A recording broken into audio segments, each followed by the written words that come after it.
अस्सलामुअलैकुम बच्चों, उम्मीद है आप ठीक ठाक होगे, मज़े में होगे और अच्छे से पढ़ाई कर रहे होगे। तो मेरे बच्चे, थर्मोडायनामिक्स का लेक्चर नंबर 6 शुरू करने जा रहे हैं। आज के लेक्चर में जो कॉन्सेप्ट्स हम डिस्कस करेंगे वो हमारे पास है reversible process, irreversible process, cyclic process. Reversible process क्या होता है, कैसे किसी प्रोसेस को परफॉर्म किया जाता है तो वो रिवर्सिबल बनता है।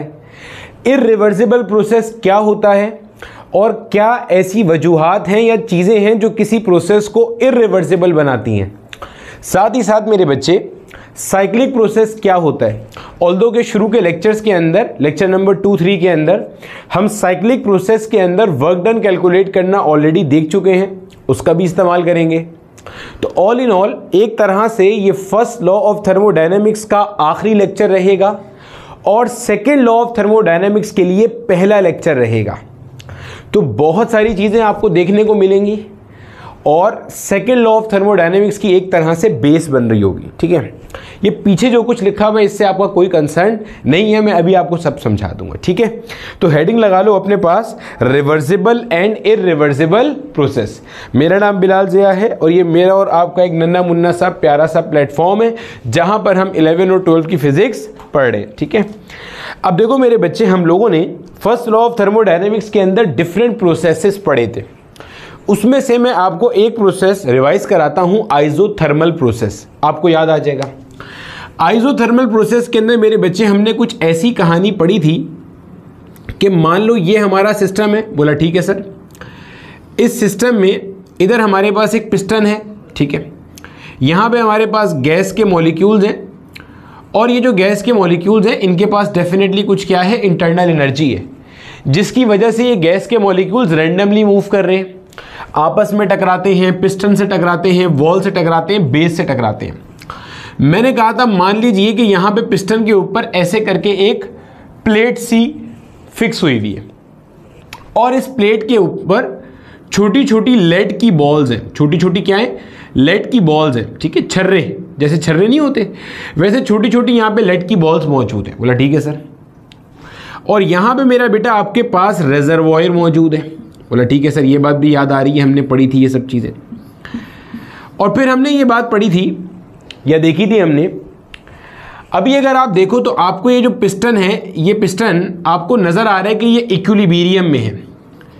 इक्विलिब्रियम का मतलब ये है कि ये पिस्टन ना तो ऊपर जा रहा है और ना पिस्टन नीचे जा रहा है। इस पिस्टन के ऊपर एक फोर्स लग रही होगी गैस की तरफ से या एक प्रेशर एग्जर्ट हो रहा होगा गैस की तरफ से। क्यों? ये गैस के मॉलिक्यूल्स रैंडमली मूव कर रहे होंगे। जी सर, कर रहे होंगे। कोई गैस का मॉलिक्यूल कहीं जा रहा होगा, कोई कहीं जा रहा होगा, कोई कैसे जा रहा होगा। सर बिल्कुल ऐसा ही है, ये तो रैंडमली मूव कर रहे होंगे। ये रैंडमली मूव करते हुए पिस्टन की बेस से, पिस्टन से टकरा रहे होंगे, जा जाके टकरा रहे होंगे। इसका मतलब गैस एक अदद प्रेशर एग्जर्ट कर रही होगी कि पिस्टन बेटा ऊपर उठ जाओ, पिस्टन बेटा ऊपर उठ जाओ। लेकिन पिस्टन यहां पे रुका हुआ है, पिस्टन ऊपर नहीं जा रहा। उसकी रीजन क्या है कि पिस्टन ऊपर से नीचे की तरफ एक फोर्स एग्जर्ट कर रहा है जिसको हम कहते हैं एक्सटर्नल प्रेशर या प्रेशर ऑफ द पिस्टन।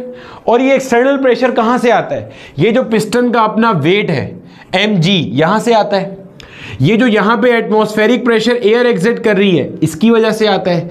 जो आपने यहाँ पे ये लेड बॉल्स ऐड की हुई हैं, भाई ये छोटे छोटे छर्रे हैं, छोटे छोटे मासेस हैं, कुछ तो वजन होगा इनका भी। इसकी वजह से भी जो वेट है वो कहाँ एक्ट कर रहा है, डाउनवर्ड। तो ये सारा का सारा मिलके क्या है आपके पास, एक्सटर्नल फैक्टर्स का प्रेशर, जो कि किस पे लग रहा है, गैस पर। गैस को दबाने की कोशिश कर रहा है और गैस पिस्टन को ऊपर भेजने की कोशिश कर रही है। अगर मुझे सिस्टम यहां पर रुका हुआ नजर आ रहा है, और से सुनना अगर मुझे सिस्टम यहां पे, पिस्टन यहां पे रुका हुआ नजर आ रहा है, पिस्टन ना ऊपर जा रहा है ना नीचे जा रहा है, तो मैं क्या कंक्लूड करूंगा? मैं ये कंक्लूड करूंगा कि जो गैस का प्रेशर है वो एक्सटर्नल प्रेशर के बराबर है। जो ऊपर से नीचे लगने वाला प्रेशर है वो बराबर है जो नीचे से प्रेशर ऊपर लग रहा है। जब भी आपके पास पिस्टन ना तो ऊपर जा रहा है ना नीचे जा रहा है। हमने बोला ठीक है सर, यहां तक की बात हमें याद भी आ गई, हमें समझ भी आ गई। बोला ठीक है सर। मैंने कहा अब सोचो जरा, मैंने कहा अगर मैं यहां से एक बॉल रिमूव कर दूं, एक ये छोटा सा छर्रा लेड बॉल जिसका छोटा सा चुन्ना सा मास है, ये मैं रिमूव कर दूं, तो क्या मैं कह सकता हूं ये जो एक्सटर्नल प्रेशर है ये थोड़ा सा कम हो जाएगा? बोलो हाँ या ना। ये एक्सटर्नल प्रेशर थोड़ा सा कम हो जाएगा। ये जो dP है ना, इसको आप डेल्टा P भी कह सकते हो, इसको आप dP भी कह सकते हो। ये बेसिकली क्या बता रहा है, वो चुन्ना सा प्रेशर जो चेंज हुआ है, वो चुन्ना सा प्रेशर जो चेंज हुआ है। सर चुन्ना सा प्रेशर क्यों कह रहे हैं? क्योंकि मैंने यहां से बहुत छोटी सी एक बॉल रिमूव कर दी, तो एक्सटर्नल प्रेशर कम हो जाएगा। बोला ठीक है सर।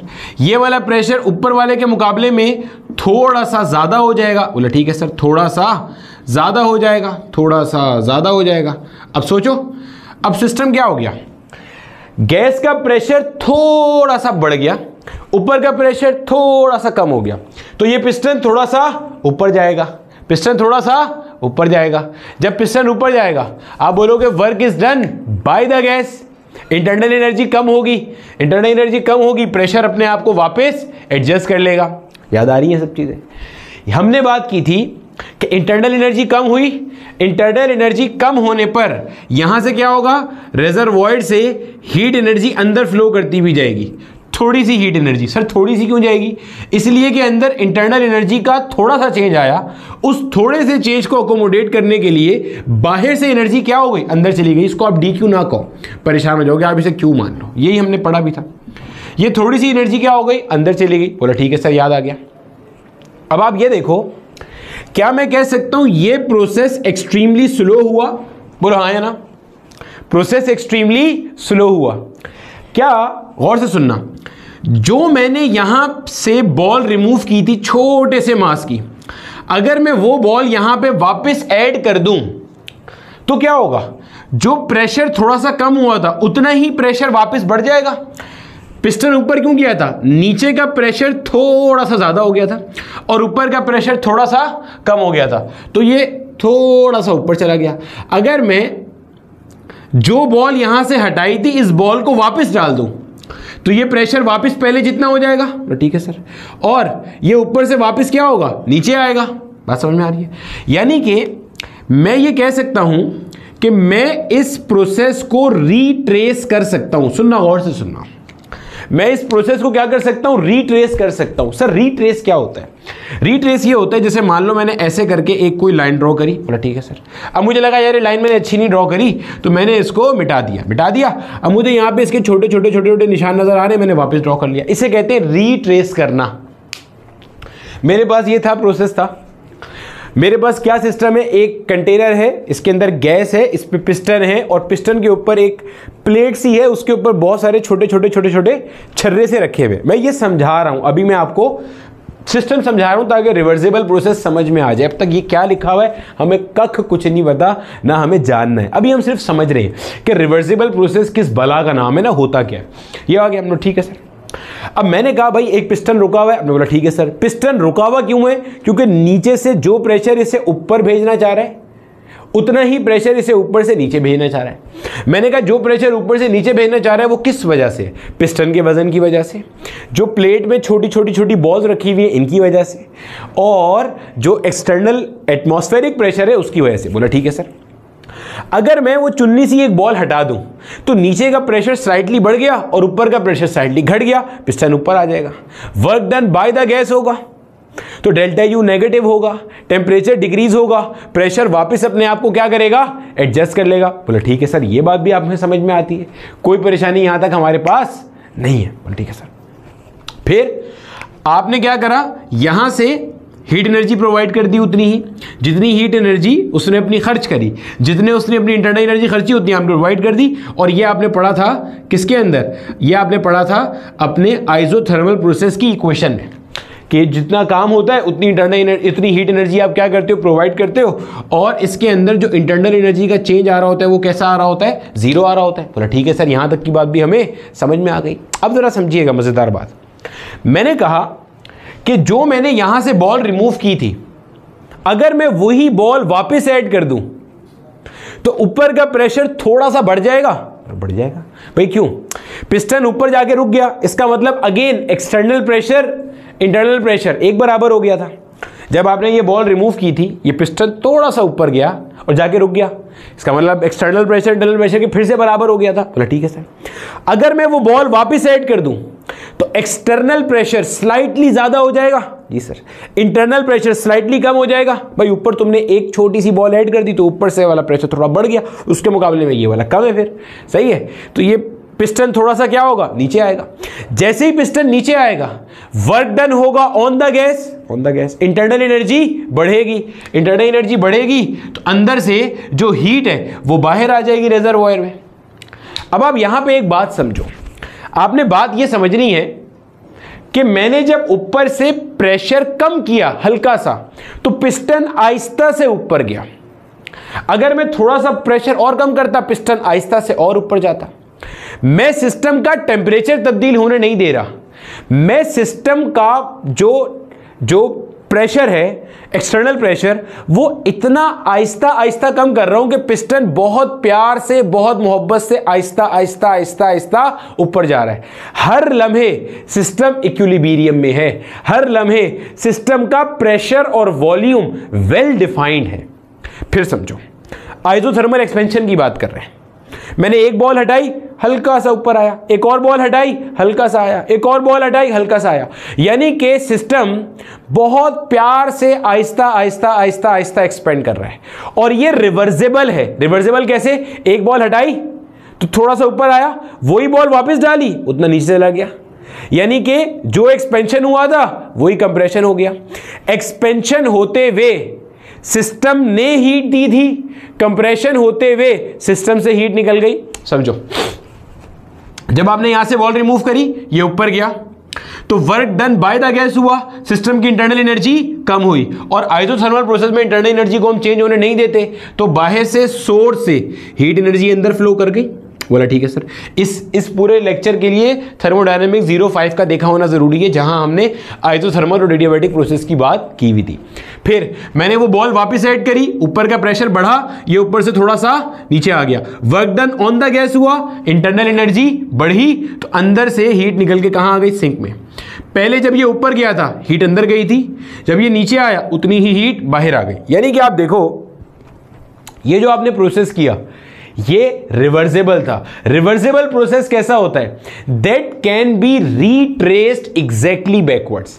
यानी कि अगर आपने डायरेक्ट प्रोसेस में एक काम किया तो इनडायरेक्ट प्रोसेस में उसका उल्टा होता है। अगर आप मान लो एक्सपेंशन डायरेक्ट प्रोसेस है तो एक्सपेंशन के वक्त आपने हीट दी, कंप्रेशन के वक्त हीट यहां से बाहर आई। अब आप बोलोगे सर ये तो इसमें रिवर्सिबिलिटी क्या है, तो हर उसमें ऐसे ही होता है। नहीं, रिवर्सिबल प्रोसेस की खास बात क्या होती है कि ये एक्सट्रीमली स्लो होता है, आहिस्ता आहिस्ता होता है। जब प्रोसेस हो रहा होता है तो हर पॉइंट पर आप किसी भी पॉइंट पर, यानी कि अगर एक्सपेंशन हो रही है तो हर पॉइंट पर आपका सिस्टम इक्विलिब्रियम में होगा। हर पॉइंट पर आपका सिस्टम कैसा होगा, इक्विलिब्रियम में होगा। यानी कि हर पॉइंट पर आप पी भी डिफाइन कर सकते हो, वी भी डिफाइन कर सकते हो, टी भी डिफाइन कर सकते हो। ऐसा तभी पॉसिबल है जब बहुत स्लो एक्सपेंशन हो रही हो या बहुत स्लो कंप्रेशन हो रही हो। क्योंकि खुद सोचो, अगर रैंडम एक्सपेंशन हो रही है तो प्रेशर अंदर इस अंदाज में चेंज हो रहा है कि आप डिफाइन नहीं कर सकते कि वो कैसे चेंज हुआ है। आप इनिशियल बता सकते हो, फाइनल भी बता सकते हो, लेकिन इनिशियल से फाइनल तक आप कैसे गए ये आप नहीं बता सकते। मिसाल से समझाते हैं। देखो, जब आप इस आइसोथर्मल प्रोसेस की पीवी डायग्राम बनाते हो तो आप देखते हो ये इनिशियल प्रोसेस था, ऐसे करके आपने बनाया, ये फाइनल था। तो आप जब ये डायग्राम बनाते हो ना मेरे बच्चे, तो इस डायग्राम का मतलब क्या होता है जरा समझना इस बात को। ये है आपकी इनिशियल स्टेट। आप कहते हो यहां पे प्रेशर की एक वैल्यू है, यहां पे वॉल्यूम की एक वैल्यू है। बोला ठीक है सर। टेम्परेचर की एक वैल्यू है। ठीक है सर। ये फाइनल पॉइंट है। यहां पे आप कहते हो सर प्रेशर की एक वैल्यू है और वॉल्यूम की एक वैल्यू है, टेम्परेचर की एक वैल्यू है। टेम्परेचर तो कांस्टेंट ही होगा, आइसोथर्म की बात कर रहे हैं। लेकिन आप कहते हो ड्यूरिंग दिस प्रोसेस, अगर इस पॉइंट की बात की जाए तो इस पॉइंट का भी वॉल्यूम और प्रेशर आप डिफाइन कर सकते हो।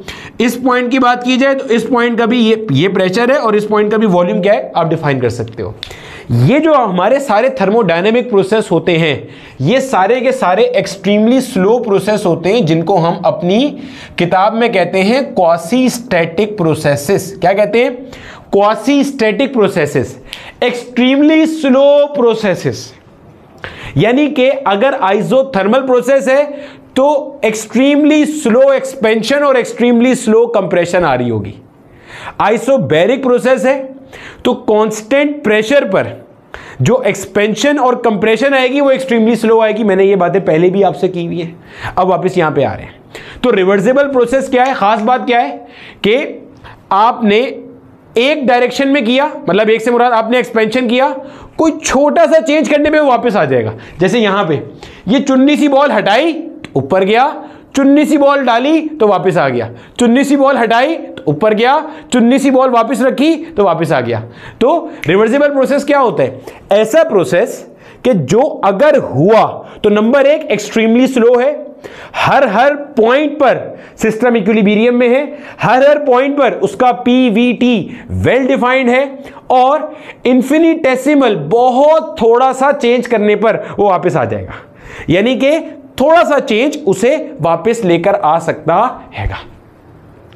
सबसे काम की बात, रिवर्सिबल प्रोसेस में, डायरेक्ट प्रोसेस में अगर सिस्टम को हीट दी जाएगी, इनडायरेक्ट प्रोसेस में सिस्टम उतनी ही हीट वापस करेगा। डायरेक्ट प्रोसेस में अगर work done by the system है, इनडायरेक्ट प्रोसेस में work done on the system होगा। जैसे यहां पे देखो, एक्सपेंशन करते हुए work done by the system था, कंप्रेशन में work done on the system है।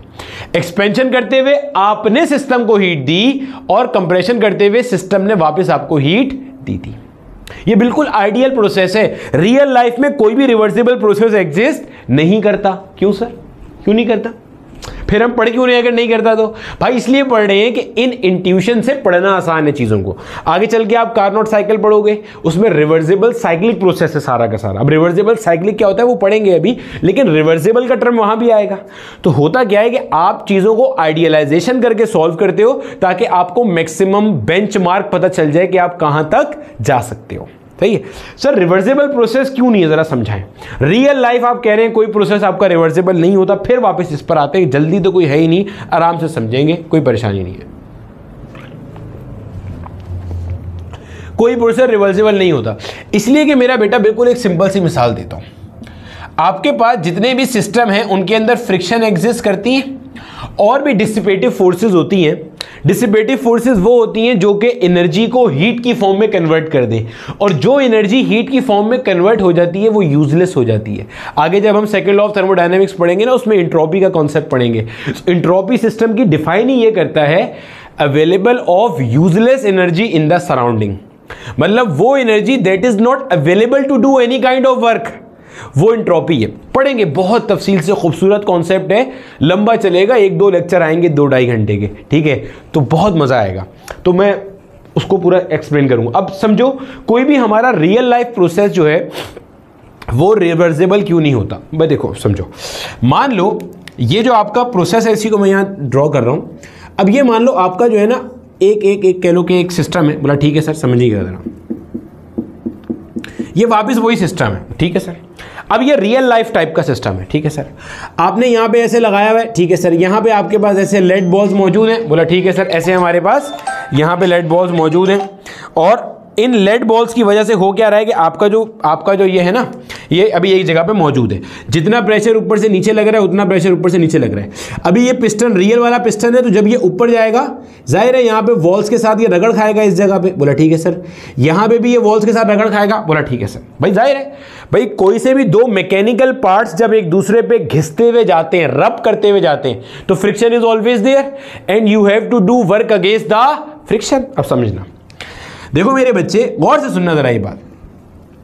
हुआ क्या, आपने जैसे यहां से एक बॉल हटाई, एक चुन्नी सी बॉल हटाई, तो नीचे वाली गैस का प्रेशर थोड़ा सा बढ़ गया, ठीक है सर। अब वो इसको ऊपर लेकर गया, सुना गौर से, वो इसको ऊपर लेकर गया। नीचे गैसेस ने जो वर्क किया, यानी कि जो इनकी इंटरनल एनर्जी में चेंज आया, वो मान लो आया -3 जूल का। इंटरनल एनर्जी में चेंज कितना आया? -3 जूल का, और जो वर्क डन किया वो +3 जूल का हो गया। यानी कि जब गैसेस काम करती हैं वो at the cost of their internal energy होता है। समझना, गैसेस ने क्या किया, और से देखना, ये जो पिस्टन था ये नीचे से ऊपर गया और गैसेस की इंटरनल एनर्जी 3 जूल कम हुई और इन्होंने 3 जूल काम करने की कोशिश करी, लेकिन 3 में से 1 जूल मान लो यहां चला गया, 1 जूल यहां चला गया। किस काम में? जब ये पिस्टन ऊपर जा रहा है तो यहां पे जिस पॉइंट पर ये पिस्टन कंटेनर से रगड़ खा रहा है, ऐसे रगड़ खाता हुआ ऊपर जा रहा है, ऐसे रगड़ खाता हुआ ऊपर जा रहा है, तो हो क्या रहा है कि वो जो फ्रिक्शन है वो इसे ओपोज कर रही है, ऊपर जाने नहीं दे रही है। तो अब इसके अगेंस्ट में वर्क डन किया, तो जो वर्क डन हुआ वो 3 जूल का नहीं हुआ, मान लो कितने का हुआ, 2 जूल का हुआ। 1 जूल कहां गया, work done against the friction में चला गया। अब समझना, 1 जूल कहां चला गया, work done against the friction में चला गया। बोला ठीक है सर। यहां से बाहर से रेजर्वॉयर ने 3 जूल की एनर्जी प्रोवाइड कर दी, क्योंकि सिस्टम की इंटरनल एनर्जी 3 जूल कम हुई थी और 3 जूल की इंटरनल एनर्जी प्रोवाइड कर दी सिस्टम ने। अब जरा समझो, यहां पे हमने आइसोथर्मल प्रोसेस में क्या पढ़ा हुआ है, हमने ये पढ़ा हुआ है कि जितना काम होगा उतनी हीट आएगी बाहर से। अभी काम हुआ 2 जूल का, एनर्जी कितनी आई, 3 जूल आई, क्योंकि सिस्टम ने जो अपनी इंटरनल एनर्जी खर्ची थी वो 3 जूल खर्ची थी, लेकिन काम 2 जूल का हुआ। 1 जूल कहां चला गया, हीट की फॉर्म में डिसिपेट हो गया। अच्छा, अब मान लो आपने यहां पे बॉल वापस ऊपर ऐड कर दी, समझना, अब बॉल आपने वापस ऊपर ऐड कर दी। जैसे ही आपने बॉल वापस ऊपर ऐड करी, समझना, जैसे ही बॉल वापस ऐड करी, अब पिस्टन ऊपर से नीचे आएगा। बोला ठीक है सर। वापस रगड़ खाता हुआ आएगा, ठीक है सर। 1 जूल फिर से चला गया आपने बॉल ऐड करी, पिस्टन ऊपर से नीचे आया, वापस ऐसे रगड़ खाता हुआ आया, 1 जूल एनर्जी फिर से क्या हो गई, डिसिपेट हो गई, और सिस्टम पर काम हुआ 2 जूल का, सिस्टम पर काम हुआ 2 जूल का, और सिस्टम की इंटरनल एनर्जी बढ़ी 2 जूल, और सिस्टम से हीट बाहर भी कितनी निकली, 2 जूल निकली। पॉइंट समझ में आ रहा है? सिस्टम पर काम कितना हुआ, 2 जूल का, और वो एनर्जी भी कितनी हुई, 2 जूल सिस्टम से बाहर निकली। अब देखो, जाते हुए 3 जूल दी थी, आते हुए 2 जूल निकली। ये जो दरमियान में एनर्जी आपको फ्रिक्शन की बेस पे जाया होती हुई नजर आ रही है, ये कहां जा रही है, हीट की फॉर्म में डिसिपेट हो रही है। इसका कोई हिसाब किताब ही नहीं है, इसको आप कहां से कैलकुलेट करोगे। ये डायरेक्ट प्रोसेस में भी जाया हो रही है, इनडायरेक्ट प्रोसेस में भी जाया हो रही है। अच्छा, दोनों में एक बराबर जाया हो ये भी कोई लाजमी नहीं है। तो यही वजह है कि हमारे पास रियल लाइफ में जितने भी प्रोसेसेस होते हैं ये सारे के सारे इरिवर्सिबल होते हैं, रिवर्सिबल प्रोसेसेस नहीं होते। अच्छा, इस चीज को जरा मैं मिटा देता हूं, फिर हम दोबारा से एक बार जो मैंने यहां पे लिखा हुआ है ना, अब इसको जरा लाइन बाय लाइन पढ़ना शुरू करते हैं और समझना शुरू करते हैं। अब देखो मेरे बच्चे, हमारे पास क्या लिखा हुआ है, a process that could be reversed in such a way that system and its surroundings return exactly to its initial state with no change in the surrounding। क्या मतलब सर, जैसे मैंने आपके सामने अभी रिवर्सिबल आइसोथर्मल प्रोसेस की बात की, तो इसके अंदर ये मान लीजिए हमारा पिस्टन था, और यहां पे मेरा बेटा हमारे पास छोटी छोटी लेड बॉल्स थी। बोला ठीक है सर। और यहां पे हमारे पास क्या थी, ऐसे गैस मौजूद थी। बोला ठीक है सर। और आपने क्या देखा, आपने यहां से एक छोटी सी बॉल रिमूव करी तो आपका पिस्टन थोड़ा सा ऊपर गया और बाहर से थोड़ी सी हीट अंदर आई।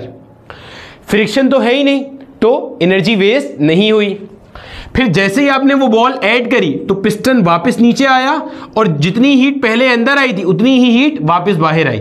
यानी कि सराउंडिंग में कोई ट्रेस बाकी नहीं रहा, कोई सुराग बाकी नहीं रहा। रिवर्सिबल प्रोसेस का ये खासा है कि डायरेक्ट प्रोसेस में कुछ हुआ, इनडायरेक्ट प्रोसेस में वो वापस आएगा। डायरेक्ट प्रोसेस में एक्सपेंशन हुई, जो भी कुछ हुआ, इनडायरेक्ट प्रोसेस में वही कुछ रिवर्स मैनर में होगा।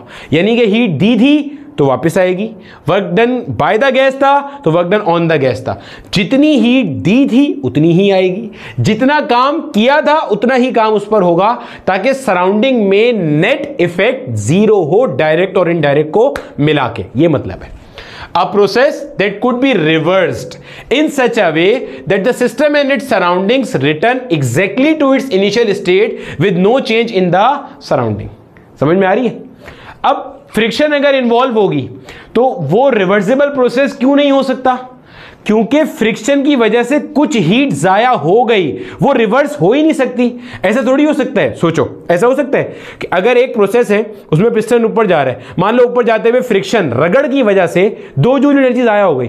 अब जब आप कंप्रेशन कर रहे हो तो आप बोल रहे हो एयर के मॉलिक्यूल भाई हमारी 2 जूल एनर्जी वापस डालो ना इसके अंदर फ्रिक्शन में, जो आपने जाया कर दी थी, क्योंकि अब हमें उसको रिवर्स प्रोसेस कर रहे हैं। पहले जाते हुए आपने 2 जूल ली थी, अब कंप्रेस करते हुए 2 जूल हमें वापस कर दो। ऐसा होता है? नहीं होता।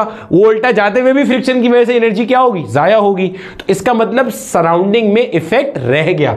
ये नहीं हो सकता कि वहां पे no change in the surrounding का कॉन्सेप्ट फेल हो जाएगा। ठीक है sir.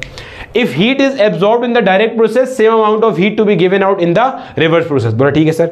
If work is done on the working substance से मुराद यहां पे गैस है, इस in direct process then same amount of work should be done by the working substance in the reverse process। ठीक है। complete absence of dissipative forces, friction, drag, viscous, opposing, हर तरह की जो फोर्स होती है ना आपके पास कि जो एनर्जी को डिसिपेट करने की सलाहियत रखती है वो एब्सेंट होनी चाहिए। Direct and reverse process must take place, यानी कि अगर आपने एक्सपेंड किया है तो वो कंप्रेस भी कर सके। Similarly temperature of the process must not differ from the surrounding appreciably, यानी कि टेम्परेचर कांस्टेंट रहना चाहिए। अब अगर आप इन सारी चीजों को ध्यान में रखो तो जो हमने आइसोथर्मल प्रोसेस पढ़ा था वो एग्जैक्टली एक रिवर्सिबल आइसोथर्मल प्रोसेस था जो हमने थर्मोडायनेमिक्स 05 में पढ़ा था, जिसकी मैं आपको जब से मिसाल दे रहा हूं। जैसे ही आपने एक बॉल हटाई ये थोड़ा सा ऊपर गया, सिस्टम में हीट गई, सिस्टम ने जितना काम किया उतनी हीट गई। जैसे ही वो बॉल वापस ऐड करी ये वापस अपनी जगह पर आ गया और सिस्टम पर उतना ही काम हुआ और सिस्टम पर से वही हीट सिस्टम से क्या हो गई, बाहर आ गई। रिवर्सिबल आइसोथर्मल प्रोसेस की परफेक्ट एग्जांपल है। अगर हम इसके वर्क डन की बात करें और इसमें टेम्परेचर भी कैसा रहता है, कांस्टेंट रहता है। अगर हम इसके वर्क डन की बात करें तो मैंने आपको बताया भी था कि वर्क डन का फॉर्मूला हमने इसका ड्राइव किया था, अगर आपको याद होगा। ये V1 से V2 था और यहां पे हमारे पास था PdV, फिर हमने P की जगह पे nRT अपॉन V लिखा था और इसको सिंप्लीफाई किया था तो ये हमारे पास आया था nRT ln V2 over V1।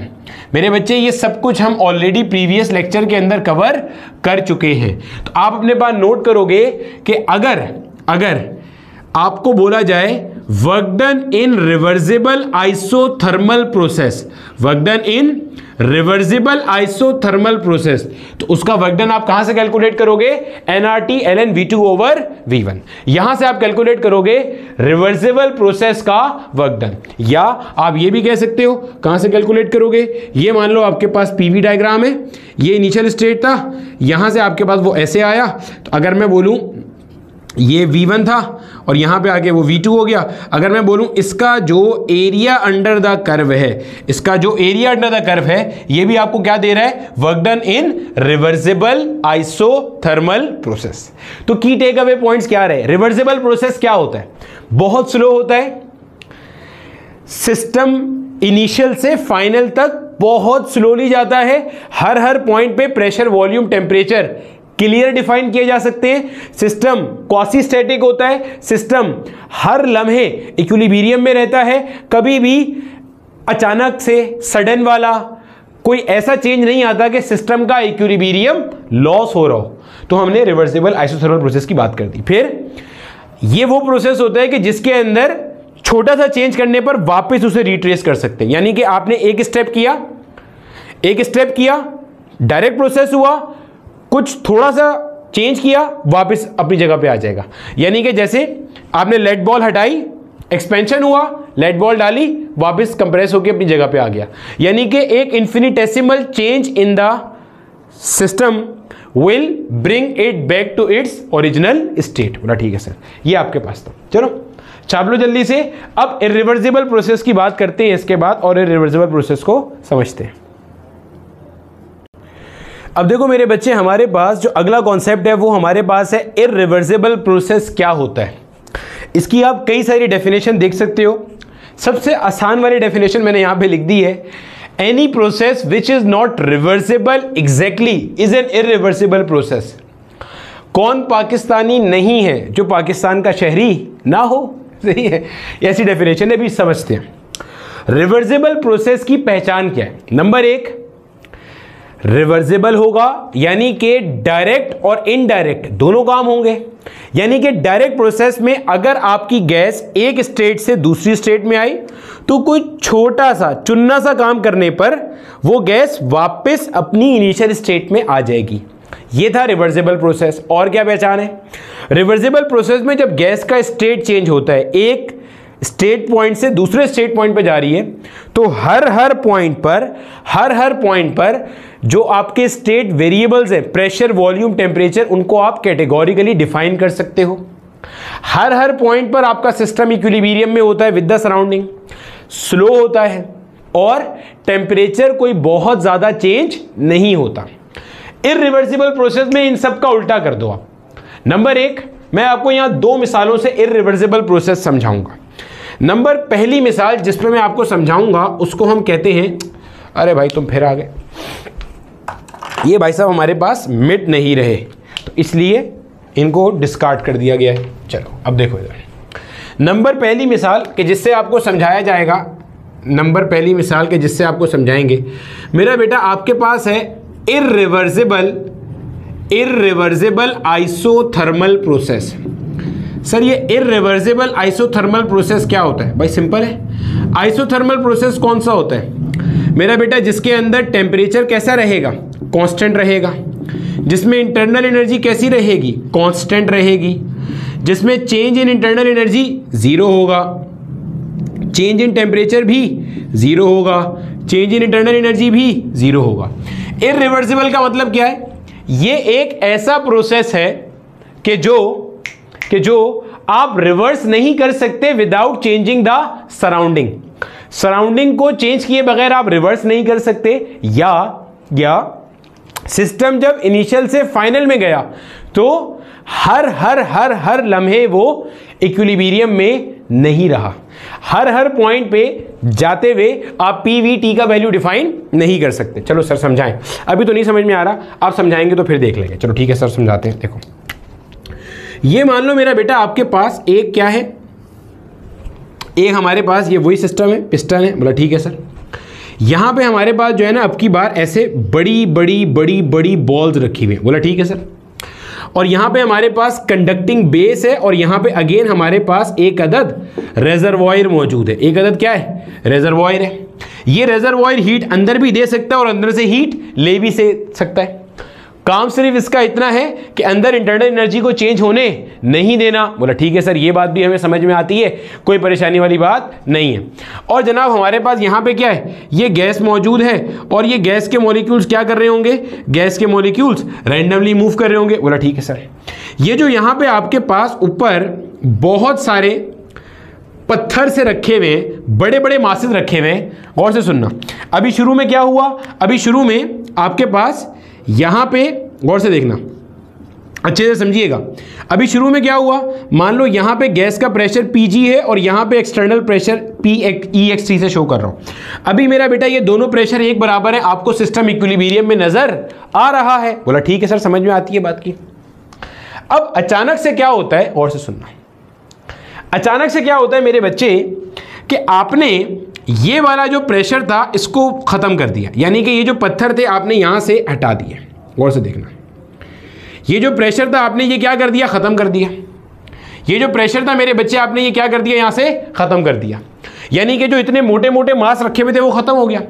इसका मतलब आपको ये बात समझ में आ रही है कि ये जो गैस का प्रेशर है ये सडनली बहुत ज्यादा इंक्रीज हो गया, या इसको आप वाइस वर्सा भी कह सकते हो, या इसको आप क्या कह सकते हो? वाइस वर्सा कह सकते हो कि जो एक्सटर्नल प्रेशर है वो एकदम से आपने बहुत कम कर दिया।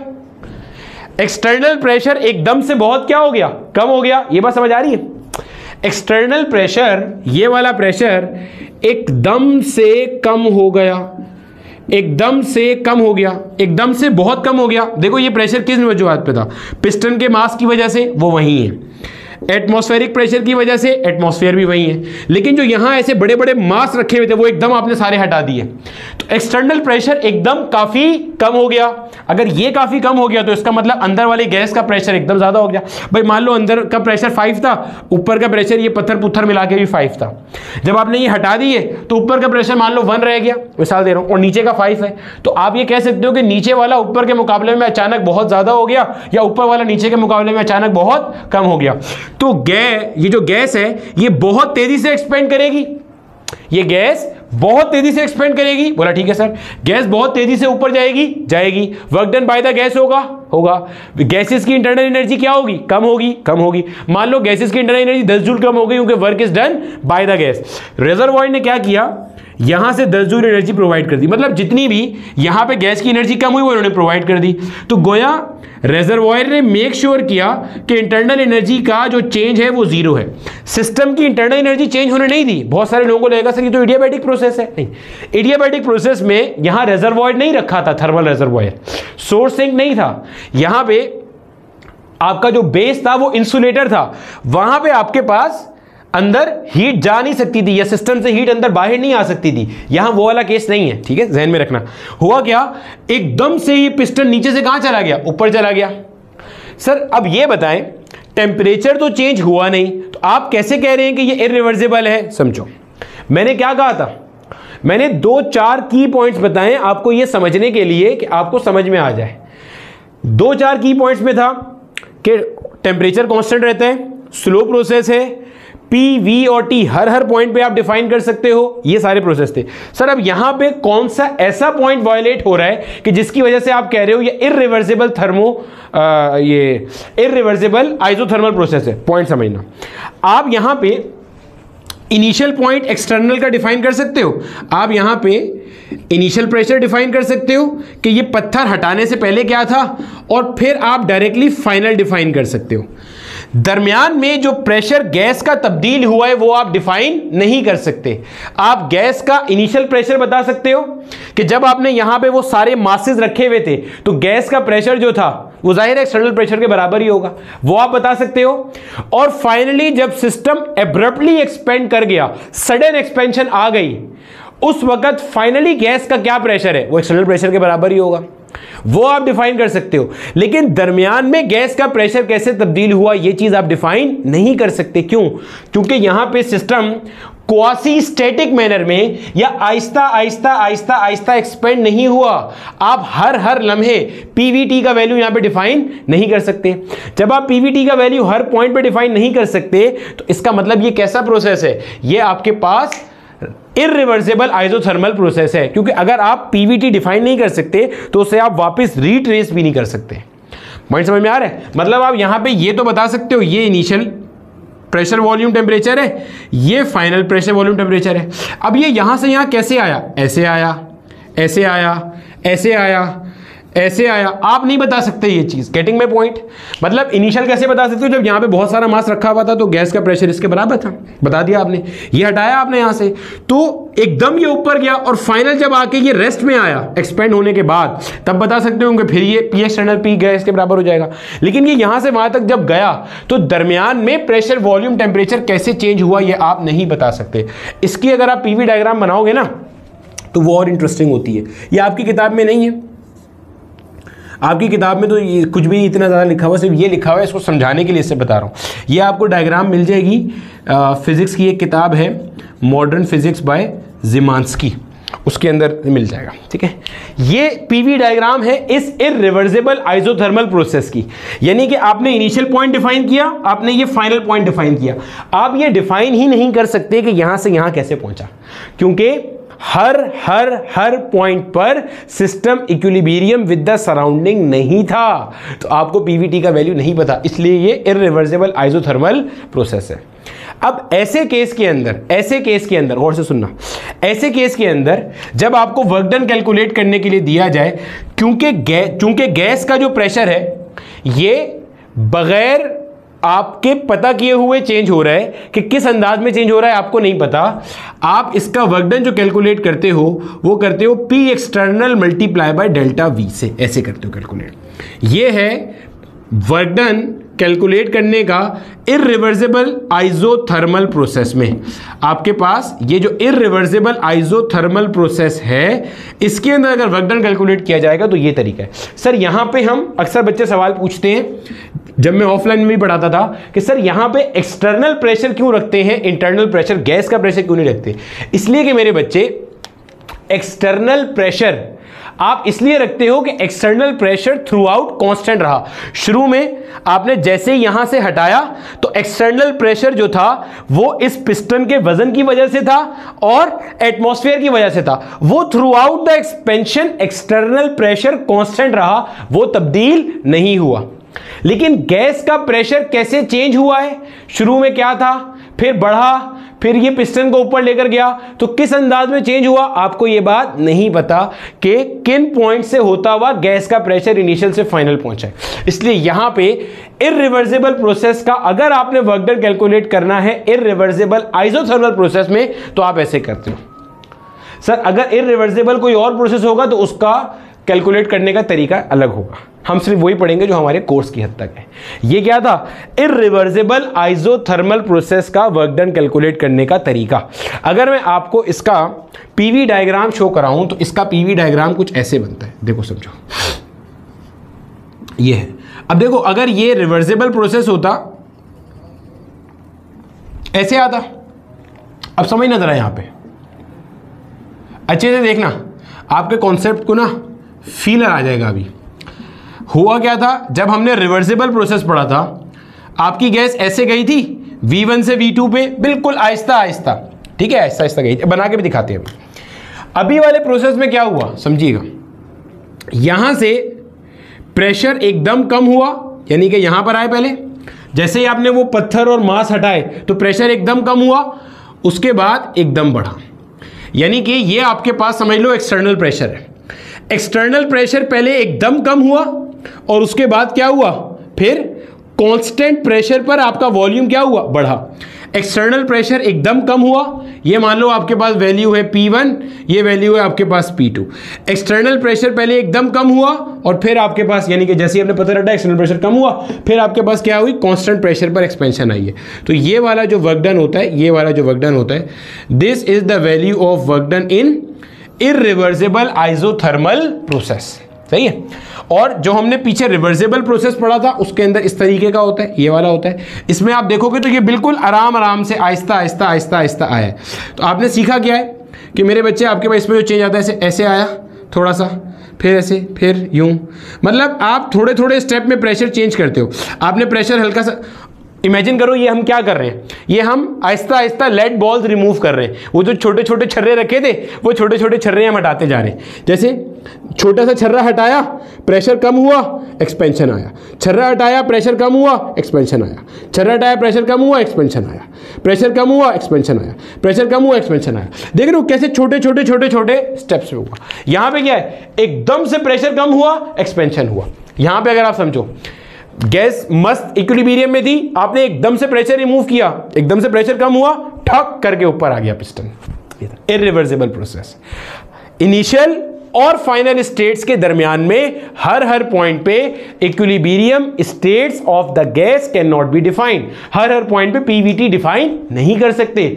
इस केस में अगर वर्क डन कैलकुलेट करना है तो वो यहां से आएगा, क्योंकि जो एक्सटर्नल प्रेशर है वो समवॉट कांस्टेंट रहता है ड्यूरिंग द एक्सपेंशन। क्लियर हो गया सर, समझ में आता है। यहां पे एक चीज और ध्यान में रखना, एग्जामिनर सवाल पूछता है कि रिवर्सिबल और इररिवर्सिबल प्रोसेस में से वर्क डन ज्यादा किसके अंदर है। आइसोथर्मल की बात हो रही है, वही आपके पास है, तो ध्यान में रखिएगा रिवर्सिबल प्रोसेस में वर्क डन ज्यादा है इररिवर्सिबल प्रोसेस के मुकाबले में। कैसे सर, यहीं से देख लो, ये जो मैंने ब्लैक वाला बनाया है ये इररिवर्सिबल प्रोसेस है, इसके अंदर सिर्फ ये एरिया आ रहा है। ये जो बनाया है ना, ये जो आइसोथर्म बनाया है बिल्कुल मोहब्बत से चलता हुआ जा रहा है, ये आपके पास रिवर्सिबल प्रोसेस है। इसमें ये वाला भी आएगा और नीचे वाला तो आएगा ही आएगा। Area under PV diagram work done होता है। तो रिवर्सिबल का ये इस आइसोथर्म के नीचे का सारा एरिया है, जबकि इररिवर्सिबल का सिर्फ ये वाला एरिया, ये वाला ये इतना सा एरिया।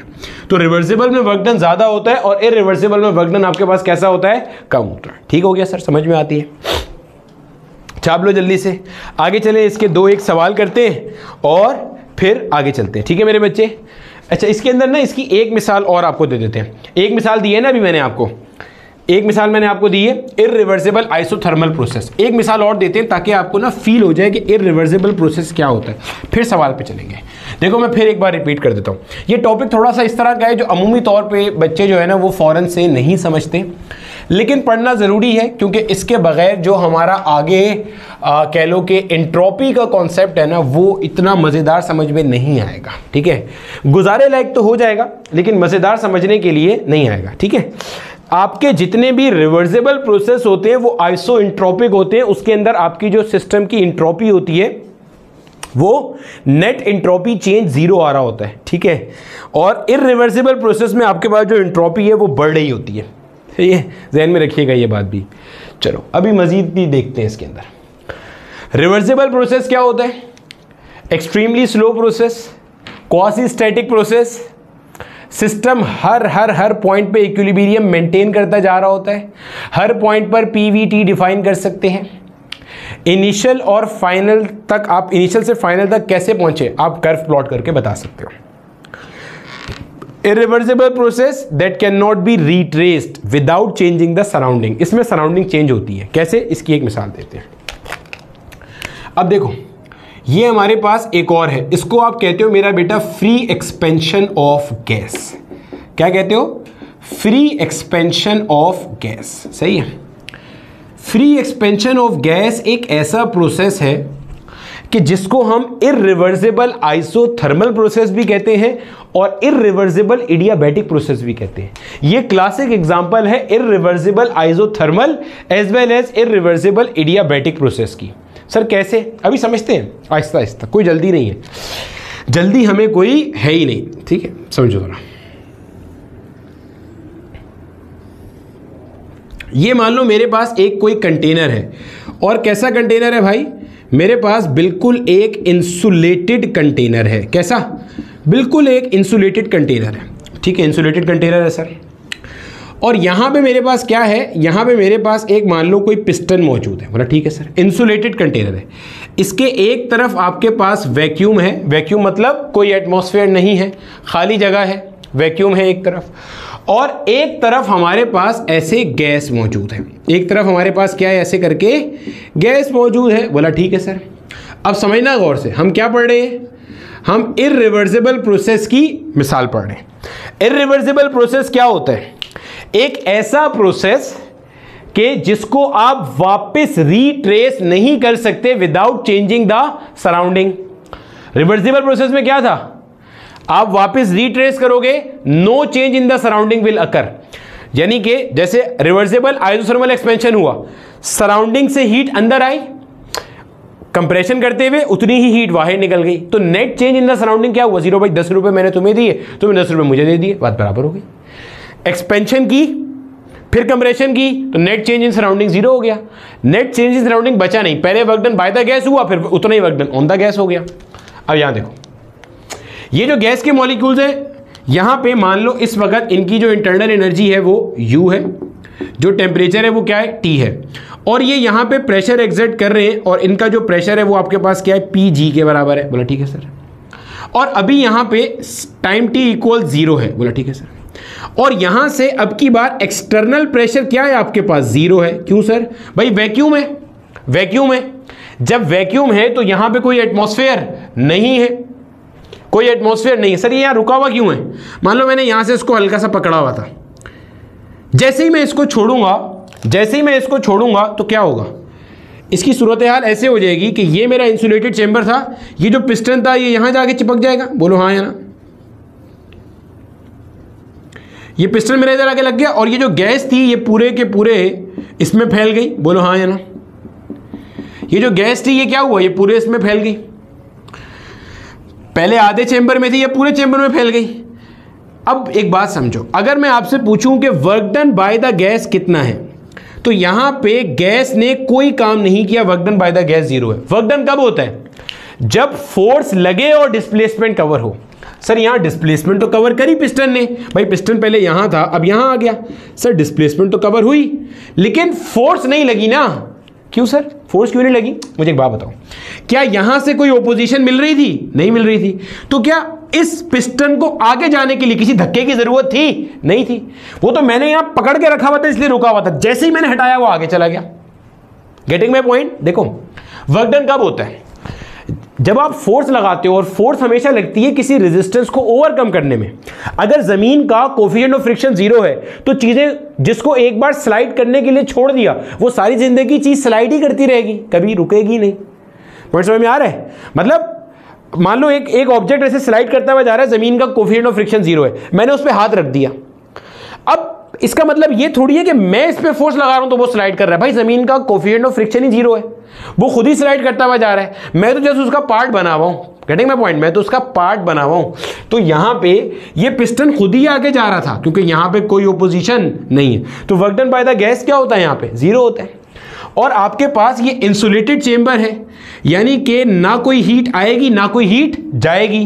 तो आप बोलोगे जनाब Q is equal to delta U plus W। यही इक्वेशन है, यही इक्वेशन है।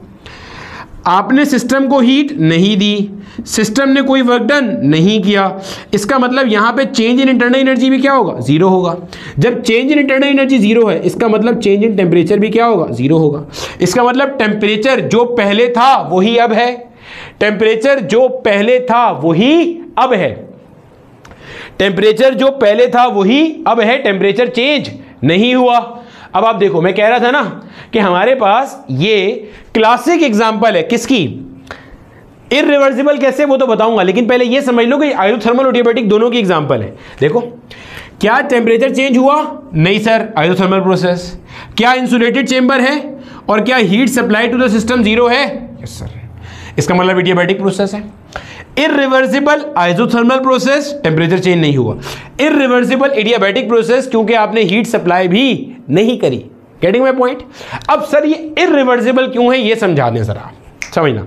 इररिवर्सिबल प्रोसेस क्या होता है कि जिसमें अगर एक काम हुआ, जब आप उसका उलट काम करते हो, जैसे एक्सपेंशन हुआ, जब आप कंप्रेशन करते हो तो उसके अंदर सराउंडिंग पे कुछ इंपैक्ट आता है। रिवर्सिबल प्रोसेस में सराउंडिंग में आने वाला चेंज 0 होता है। जैसे एक्सपेंशन हुआ, work done by the gas, और लेट से सराउंडिंग से हीट अंदर आई, तो कंप्रेशन में उल्टा होगा, work done on the gas और सराउंडिंग में हीट जारी होगी, जितनी आई थी उतनी जाएगी, जितना काम हुआ था उतना काम होगा इस पर। समझ में आ गई?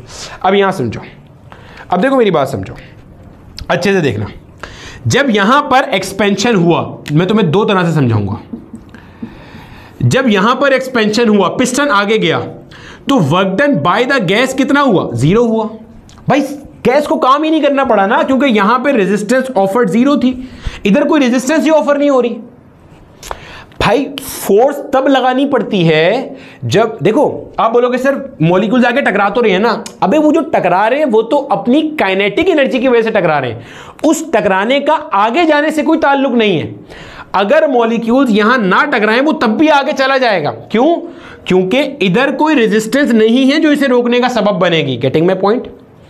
तो वर्क डन करने के लिए यहां फोर्स नहीं लगाई गई है, तो work done by the gas क्या है? 0। लेकिन अब सोचो, अगर मुझे पिस्टन को यहां वापस लेकर आना है, तो क्या ये पिस्टन खुद से यहां वापस आएगा? नहीं आएगा, मुझे काम करना पड़ेगा, करना पड़ेगा।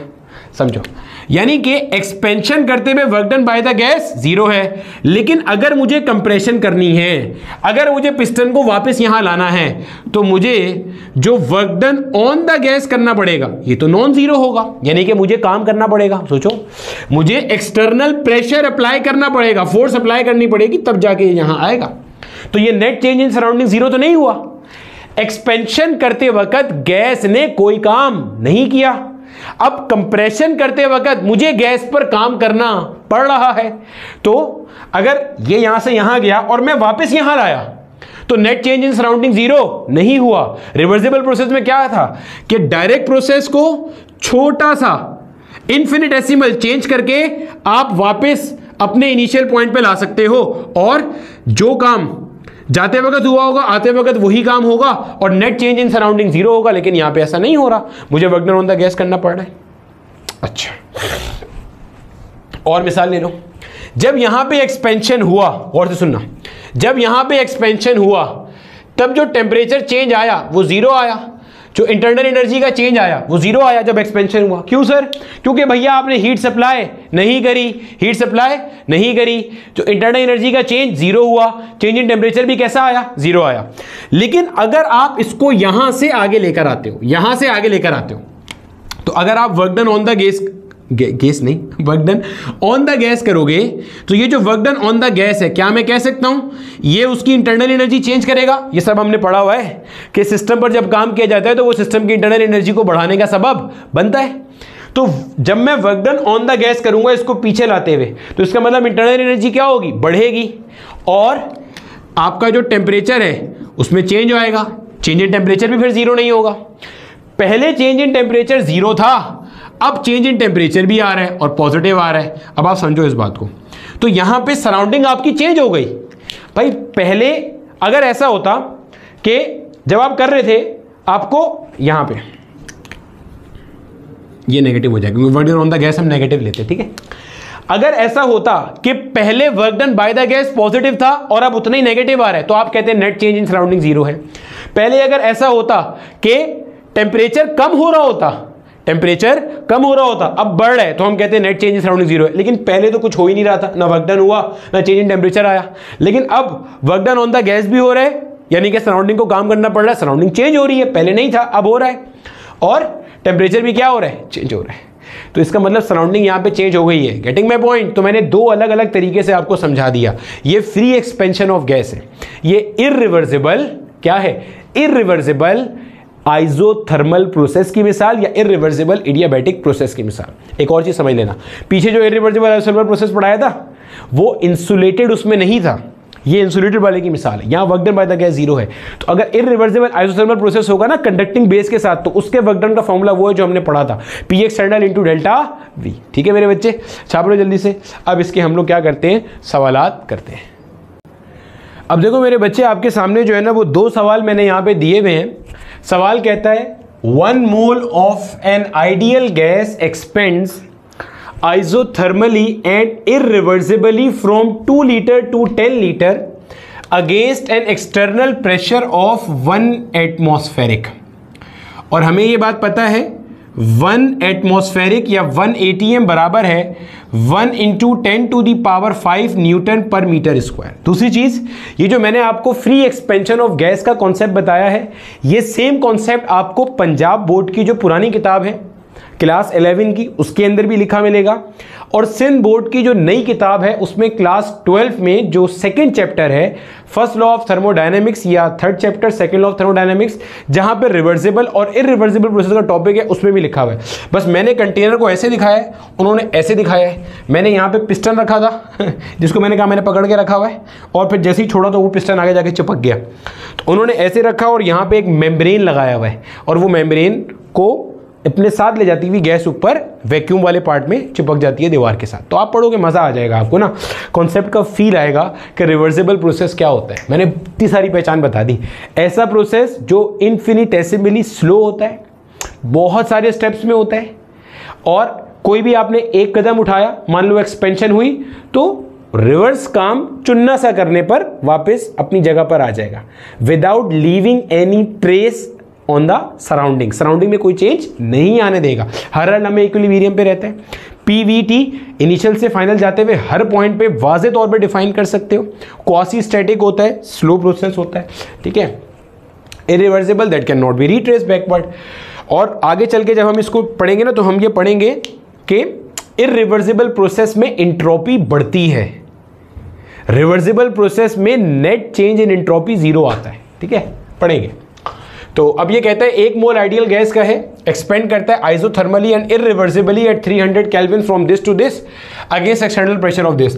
आपको पता है वर्क डन अगर आपको इररिवर्सिबल आइसोथर्मल प्रोसेस में कैलकुलेट करना हो तो ये बराबर है external pressure multiply by delta V के। और work done by the gas positive तब लेते हैं जब सिस्टम काम करता है, एक्सपेंशन आती है, और यहाँ पे एक्सपेंशन आ रही है, क्योंकि देखो सिस्टम का वॉल्यूम 2 लीटर से बढ़ के कहाँ जा रहा है, 10 लीटर में जा रहा है। एक्सटर्नल प्रेशर आपको कितना दिया हुआ है, 1 एटमॉस्फेरिक। इसका एसआई में कन्वर्जन करेंगे तो क्या आ जाएगा भाई, 1 × 10⁵ न्यूटन पर metre square. Delta V final minus initial, तो फाइनल कितना है भाई 10 लीटर, इनिशियल कितना है भाई 2 लीटर। अभी लीटर आपका ऐसा यूनिट तो नहीं है, आपको पता है 1 मीटर में हमारे पास होते हैं भाई 10 डेसीमीटर। अगर दोनों तरफ हम क्यूबिंग करेंगे तो 1 metre cube will be equal to 1000 decimetre cube, या आप बोलोगे इसको 1000 लीटर। 1 मीटर क्यूब में इतने लीटर हैं, और या इसको आप 10⁻³ भी कह सकते हो भाई, डेसीमीटर क्यूब और लीटर बराबर होता है। तो 1 मीटर क्यूब में इतने लीटर है, मीटर क्यूब से लीटर में जाना है 10⁻³ से मल्टीप्लाई कर दे, लीटर से मीटर क्यूब में आना है 10⁻³ से डिवाइड कर दे। तो ये लीटर में था, मीटर क्यूब में आने के लिए 10⁻³ से डिवाइड कर दिया, ठीक है सर। अब देखो 10 - 2 कितना हुआ भाई, 8 हो गया। ये हो गया आपके पास 10⁻⁵, ये हो गया आपके पास 10⁻³ 5 में से 3 गया तो भाई 2 बच गया, ये हो गया 10 पावर 2, ये हो गया आपके पास 800 जूल्स। यहाँ पे इरिवर्सिबल प्रोसेस में आपका जो वर्क डन हुआ मेरे बच्चे वो कितना आ रहा है, 800 जूल्स का वर्क डन आ रहा है। ठीक है सर। अब ये नीचे सेम सवाल लिया गया है, बस ये रिवर्सिबल ही है। 1 mole of an ideal gas expands reversibly and isothermally same temperature 300 kelvin from 2 litre to 10 litre, find the work done. अब मेरे बच्चे आपको पता है वर्क डन अगर रिवर्सिबल आइसोथर्मल प्रोसेस में होता है तो फॉर्मूला क्या है, nRT ln V2 over V1, यही है भाई साहब, यही है।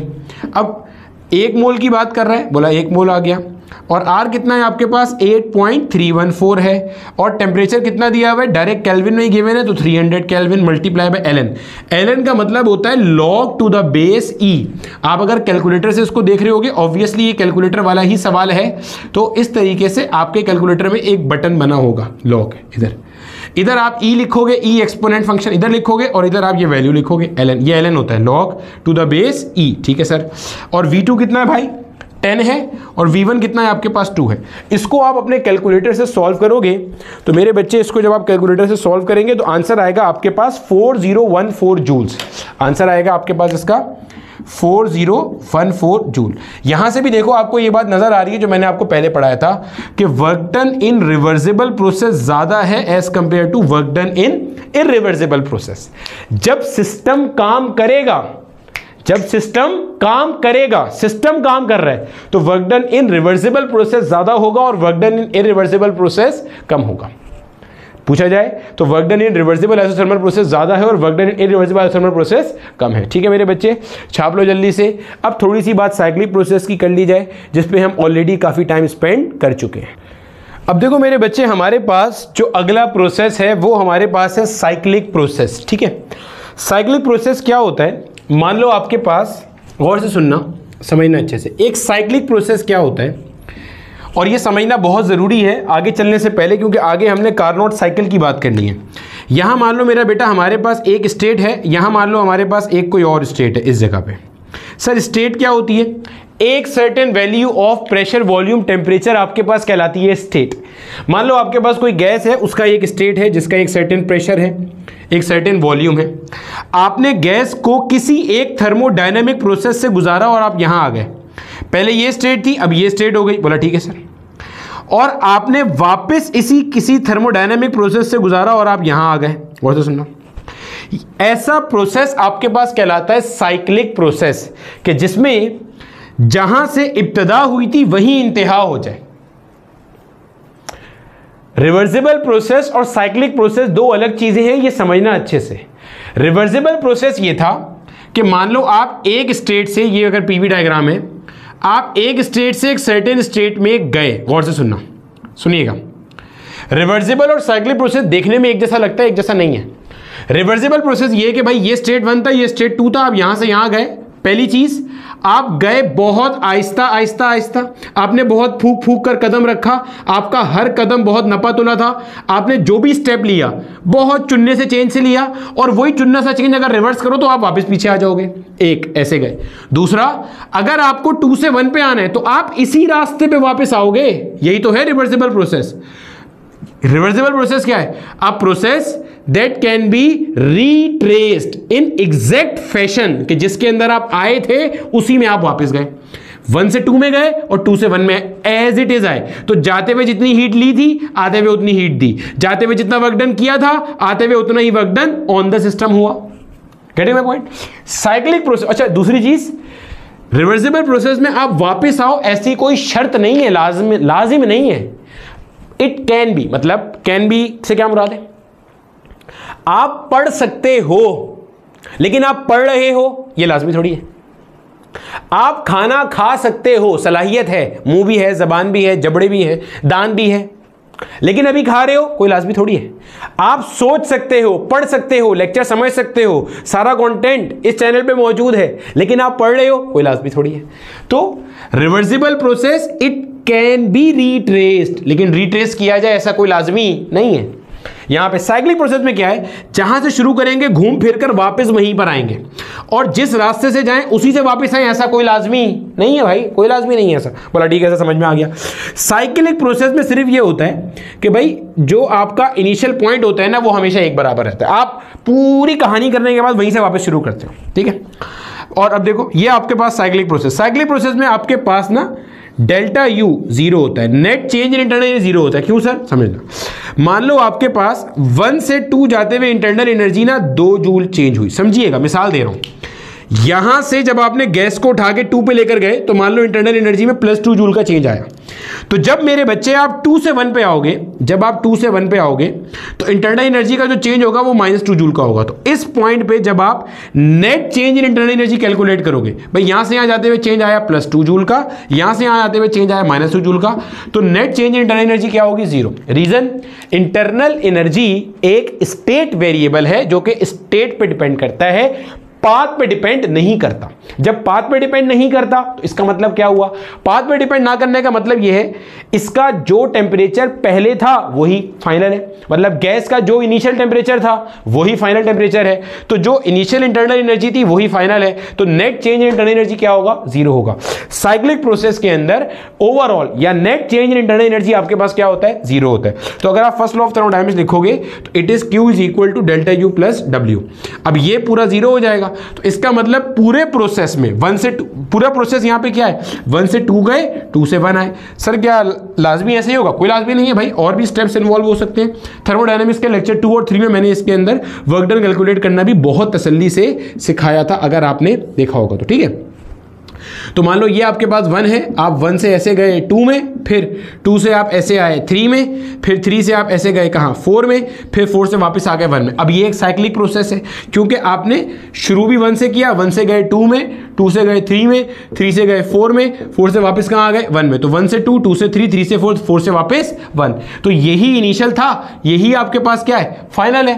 तो इब्तिदा भी यही है, इंतहा भी यही है। तो net change in internal energy क्या होगा, 0 होगा। यानी कि इंटरनल एनर्जी का चेंज 1 से 2 तक प्लस इंटरनल एनर्जी का चेंज 2 से 3 तक प्लस इंटरनल एनर्जी का चेंज 3 से 4 तक प्लस इंटरनल एनर्जी का चेंज 4 से 1 तक। नेट चेंज निकालोगे तो वो 0 आएगा, और जब ये 0 हो जाएगा तो इसका मतलब आपने पूरी कहानी में जितनी हीट दी है वो वर्क डन के बराबर होगी, यानी कि net heat supplied will be equal to work done. क्यों सर, देखो जब आप 1 से 2 जा रहे हो तो आप देखो ये कांस्टेंट प्रेशर प्रोसेस है।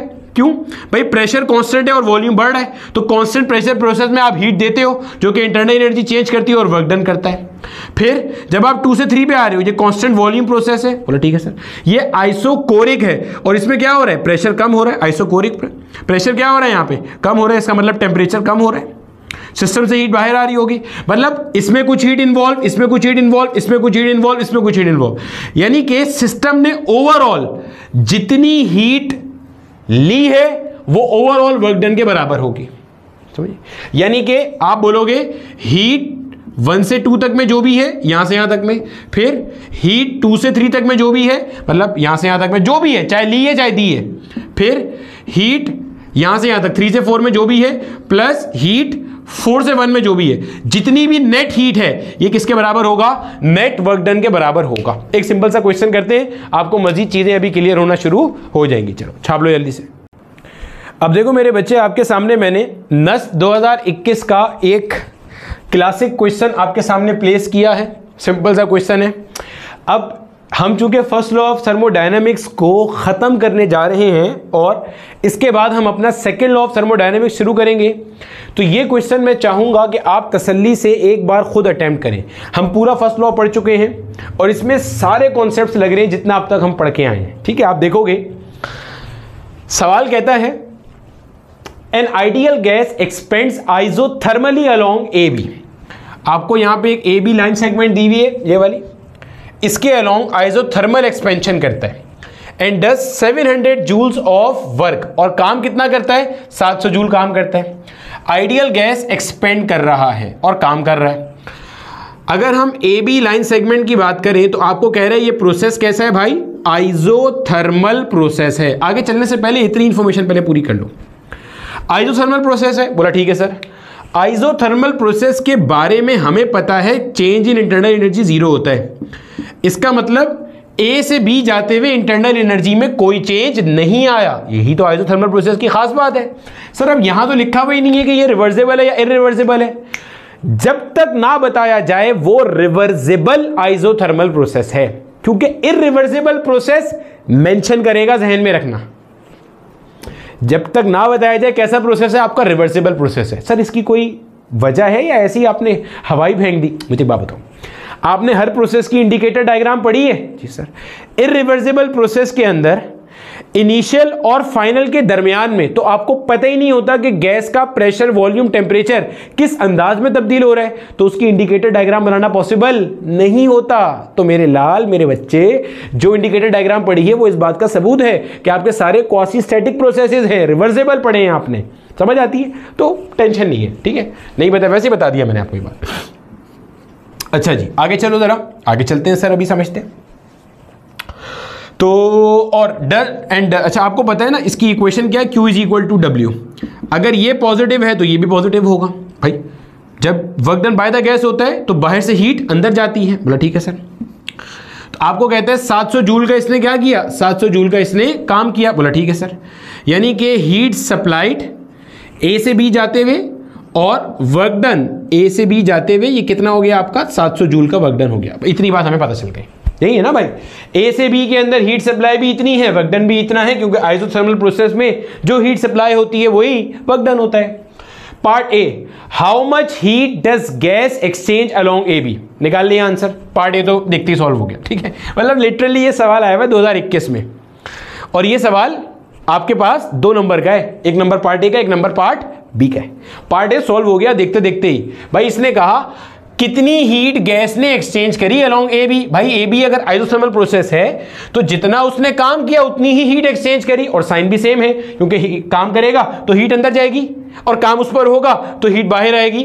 थर्मोडायनेमिक्स 05 आपका क्लियर होना बहुत जरूरी है। आगे, the gas expands adiabatically along B C. अब वहीं रुक जाओ, आप बी से कहां है, सी पे, बी से कहां है, सी पे, और इडियाबैटिक प्रोसेस है, लिख लो यहां पे बी से सी आपका है इडियाबैटिक प्रोसेस, और इडियाबैटिक में भी क्या है, एक्सपेंशन है।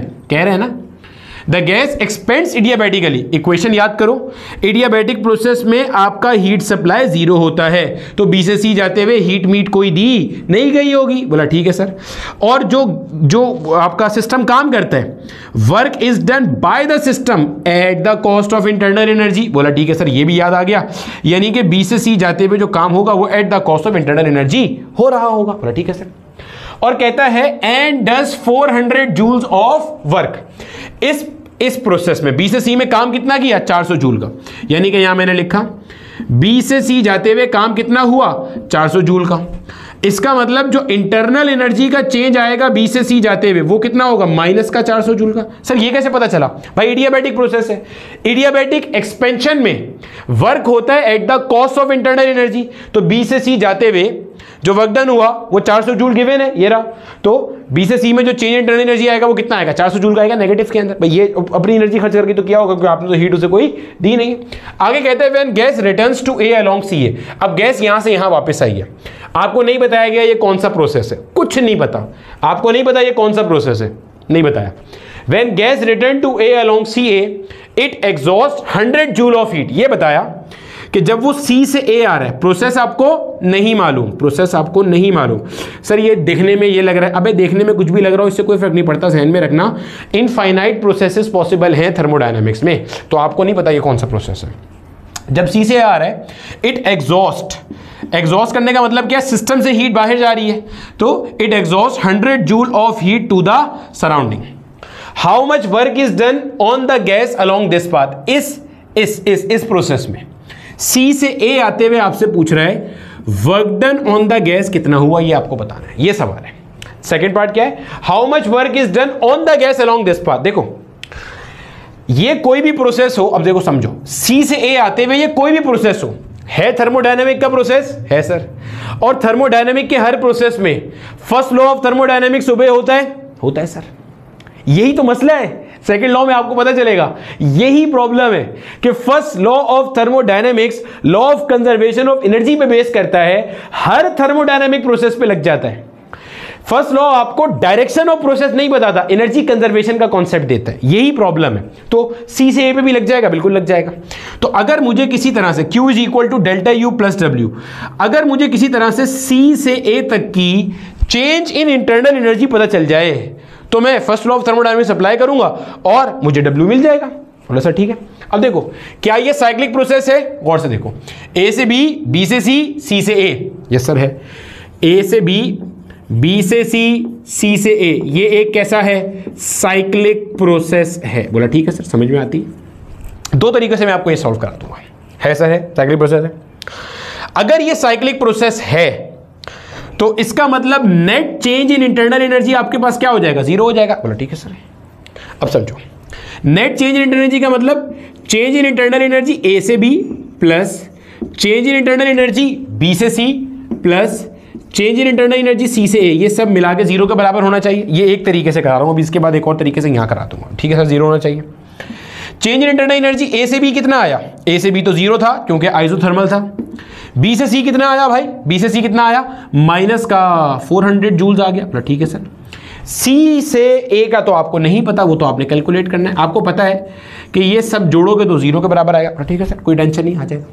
ये हो गया माइनस का 400 प्लस का डेल्टा यू सी से A is equal to zero. इसको वहां ले जाएंगे तो change in internal energy from C to A कितना आया आपके पास, 400 जूल आया प्लस का, क्योंकि ये वहां जाएगा तो प्लस हो जाएगा। आ गया सर, ये मिल गया आपको। कितना आ रहा है ये, प्लस का 400 जूल आ रहा है। ठीक है सर। अब सी से ए वाले प्रोसेस पे फर्स्ट लॉ ऑफ थर्मोडायनेमिक्स लगा दो, Q is equal to delta U plus W, C से ए, सी से ए, सी से ए। सही है। Change in internal energy from C से ए कितना आया भाई, 400 आया प्लस का, अभी तो निकाला था, ये रहा, और ये प्लस का आया। वर्क डन सी से ए कितना हुआ ऑन द गैस, वो आपने कैलकुलेट करना है। हीट कितनी है, -100 है, सवाल में दी हुई है कि and gas it exhaust 100 joule of heat to the surrounding. कितनी हीट एग्जॉस्ट कर रहा है, 100 जूल। तो भाई इसको यहाँ ले आएगा, माइनस का 100 और माइनस का 400, ये हो जाएगा माइनस का 500 जूल। यानी कि समझिएगा ये बात, आपने जब सी से ए पर आ रहे हो, जब आप सी से ए पर आ रहे हो तो work done on the gas कितना आ रहा है, 500 जूल आ रहा है। माइनस साइन ये शो कर रहा है कि work is being done on the gas, gas पर काम हो रहा है। माइनस साइन ये शो करता है। बोला ठीक है सर, समझ में आती है। अब दूसरा क्या तरीका है जिसमें आप सिखा सकते हैं, मैंने क्या कहा था, मैंने कहा था साइक्लिक प्रोसेस में जो नेट हीट है वो नेट वर्क डन के बराबर होती है। बोला ठीक है सर। आपको हर प्रोसेस की हीट पता है, देखो ए से बी की हीट कितनी है, 700 जूल। ठीक है। और इसकी हीट कितनी है, 0 जूल। इसकी हीट कितनी है, माइनस का 100 जूल। ये सारी हीट सारे वर्क डन के बराबर होगी। ठीक है सर, निकालो जरा हीट। ए से बी की हीट कितनी है, प्लस का 700 जूल। ठीक है। बी से सी की हीट कितनी है, 0। इसकी हीट कितनी है, मतलब प्लस -100 प्लस माइनस से माइनस हो जाएगा, ये नेट वर्क डन के बराबर होगी। इसमें वर्क डन कितना है, इसमें वर्क डन कितना है, प्लस 700 के बराबर है। इसमें वर्क डन कितना है, वर्क डन इसमें ये रहा ना, बी से सी का वर्क डन कितना है, प्लस 400 के बराबर, प्लस 400 के बराबर। ये किसके बराबर होगा, वर्क डन सी से ए के बराबर। यही होगा ना भाई, net heat supplied net work done के बराबर है। बोला ठीक है सर। 700 में से 100 निकाला, क्या बच गया भाई, 700 में से 100 निकाला तो 600 बच गया ना, 600 बच गया। 700 में 400 जोड़ा यहाँ पे तो क्या हो गया, 1100 प्लस वर्क डन सी से ए। ठीक है सर। इस 1100 को वहाँ भेज दो, बन जाएगा 600 माइनस का 1100 is equal to work done C से ए। 600 में से 1100 निकाल दिया, क्या आता है, माइनस का 500 joule is work done from C to A. वही वाला आंसर आ रहा है। एक ही बात हो गई, पॉइंट समझ में आ रहा है। तो ये चीज़ बन गई आपके पास।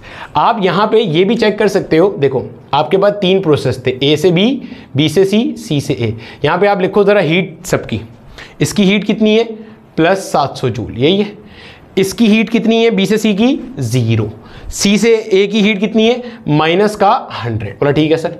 अब ज़रा वर्क डन लिखो, इसमें वर्क डन कितना है, प्लस 700, इसमें वर्क डन कितना है, प्लस 700। इसका वर्क डन कितना है भाई, प्लस 400, प्लस 400। बोला ठीक है सर। और सी से ए का वर्क डन कितना है भाई, माइनस का 500। बोला ठीक है सर। अब चेंज इन इंटरनल एनर्जी लिखो, यहाँ पे चेंज इन इंटरनल एनर्जी कितनी है आपके पास, 0 ए से बी की, बी से सी की चेंज इन इंटरनल एनर्जी कितनी है आपके पास, माइनस का 400, और सी से ए की इंटरनल एनर्जी कितनी है आपके पास, change in internal energy plus का 400। अब जरा पूरे साइकिल का निकालो एक बार, पूरे साइकिल का ये ए से बी, बी से सी मिला के पूरा साइकिल बनता है ना। 700 में से 100 गया प्लस का 600, ये नेट हीट है, नेट हीट। और ये heat given to the system है क्योंकि प्लस में आ रहा है। 700 में से 500 गया तो आपके 700 में 400 जोड़ा तो 1100, 1100 में से 500 गया तो फिर प्लस का 600। ये भी net heat given to the, ये वर्क डन आया, ये net work done by the system है। और आप देखो तो ये एक आपके पास एंटी क्लॉकवाइज साइकिल है। एंटी क्लॉकवाइज साइकिल का वर्क डन कैसा होता है? पॉजिटिव होता है। ये हीट है और ये वर्क डन है। और देखो -400 + 400 0। साइक्लिक प्रोसेस का net change in internal energy अपने पास कितना होता है? 0 होता है। यही बात हमने देखा था। Net heat supplied is equal to net work done and net change in internal energy is 0। सारे पुराने कॉन्सेप्ट भी रिवाइज कर लिए। तो ये था मेरे बच्चे हमारे पास फर्स्ट लॉ ऑफ थर्मोडायनेमिक्स का आखिरी लेक्चर। अगले लेक्चर में हम सेकंड लॉ ऑफ थर्मोडायनेमिक्स शुरू करेंगे। एंट्रोपी क्या होती है उसको समझेंगे फुल डिटेल में जाके। कार्नोट इंजन, कार्नोट साइकिल पढ़ेंगे, रेफ्रिजरेटर का कॉन्सेप्ट पकड़ेंगे और इसके साथ हमारा थर्मोडायनेमिक्स अपने मंतक की अंजाम तक पहुंच जाएगा।